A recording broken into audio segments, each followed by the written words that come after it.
Hello, and we're continuing with Get-Togethers with Deidre. I'm Deidre, Odumakinde. What I'm preparing for now is the entree for my guest, which is my husband. He just came back from Germany, and I wanted to have a nice dinner for him. So these are some of the dishes that I have prepared. This is corn that I've already taken the husk off, and I've rinsed it well to try to remove as much of the silk that I can possibly remove. This is very simple. Only 2 ingredients that I like to use. This is sweet whole basil.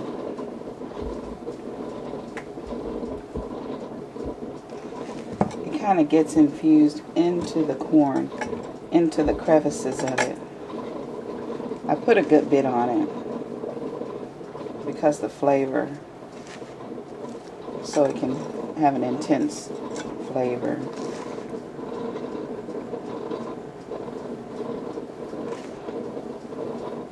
Whatever you don't get, you can use it, put it in some of your vegetables. I'm going to be cooking some vegetables, and I can use the overflow in some of my green beans. This is thick cut bacon. And I'm going to take this bacon and wrap it, just wrap it around the corn, just like that. See how simple that is? The flavor of the bacon, when it starts to cook in the oven, which I will have already preheated the oven to 450 degrees. It will roast this bacon beautifully to where it's crispy, and it will roast the corn as well. And when you get finished, you've got some really good seasoned corn. And this corn seems like it's going to be very sweet. I just bought it this morning, fresh from the market, and I think it'll be a nice addition to our meal. So now that's ready. Just that quick. It's ready for the oven.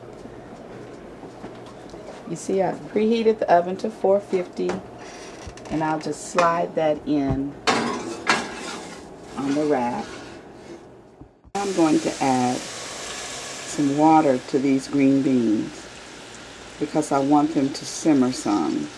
I like my green beans to taste like they've been cooked for a good bit. So therefore, I'm going to add the water, and I'm going to add some Italian seasoning, about a tablespoon. This is dried herb seasoning, and it adds a lovely flavor to green beans. It has the oregano, the thyme in there, and it just gives it a good bit of flavor. Also, I want to add some browning seasoning. You can add this browning bouquet to just about any and everything. And I just add maybe a teaspoon to that. And the other thing I want to add to it is some tomato pesto.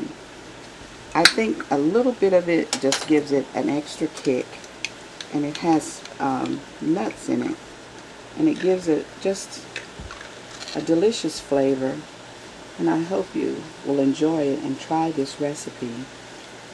It's so simple and so quick, and rather than adding a lot of salt to your food, try different seasonings such as this and see if you don't get some satisfaction. I love to put garlic in all of my food because they say garlic is good for your heart and your blood system. So I've added some garlic to it. And if you don't mind, I'm going to add a little bit of grapeseed oil. The grapeseed oil will let it cook. And then just a tad of butter, not too much, just a little. And that butter helps the green beans glisten And of course, butter always tastes good. I wanted to check on the corn to see how it's doing in the oven. And if you can see, that corn is cooking up nicely, and so is the bacon and the basil that I've added to it. And the broccoli with the bell peppers of different colors, I just want to add a little bit of garlic to those as well.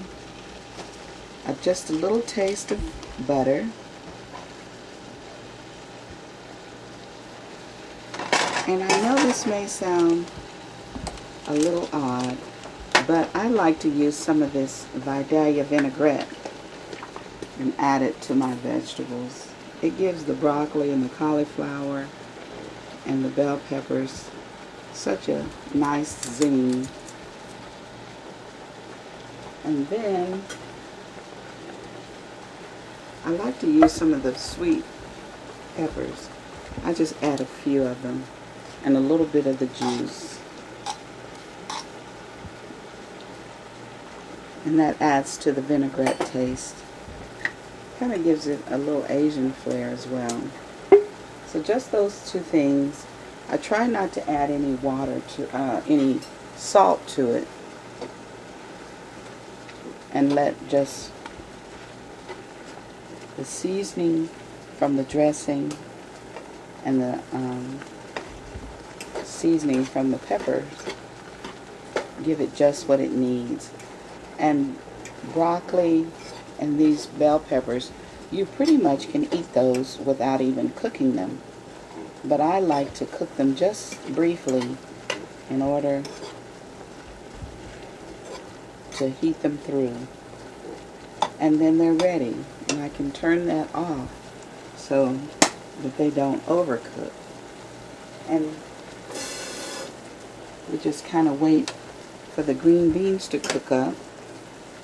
And in the meantime, I'm going to add a little bit of the grapeseed oil to the pan here. And I've been marinating overnight some of these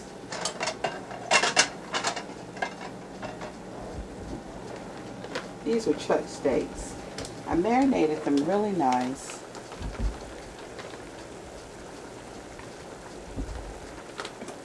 And I'll bring this over to the plate.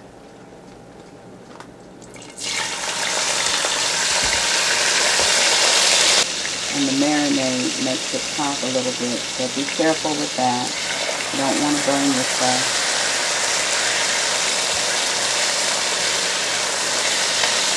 But sometimes cooking, there are some hazards. But try to get your meat in there and spread it out. With it having it marinated overnight, I think it's pretty tender.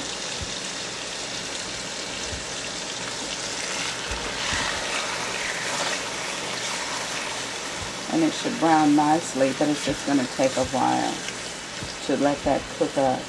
And now that I've added some more pieces, I'll have to wait for the temperature to come back up and let those steaks get nice and well done. I'm not one to leave my meat with red. I tend to like well done, and so does my partner. So I'm just going to let those cook. I'm not going to cover them because I like the brown that comes on the steaks when you don't cover them. I don't want them to steam. I just want them to kind of saute. In a little bit, I'll add a little bit of the butter that's melted here in the little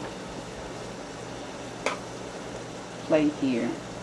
And that butter is going to give it just even more flavor.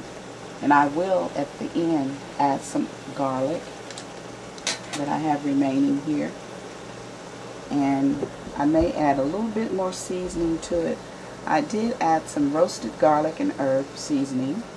And I added some blackening seasoning to it. While my green beans are cooking, I like using some of these bacon chips. They say they're real bacon. I just add about a tablespoon of those into the mix. And it tends to give it that nice meaty flavor. And hopefully we'll be enjoying a delicious and complete meal in no time.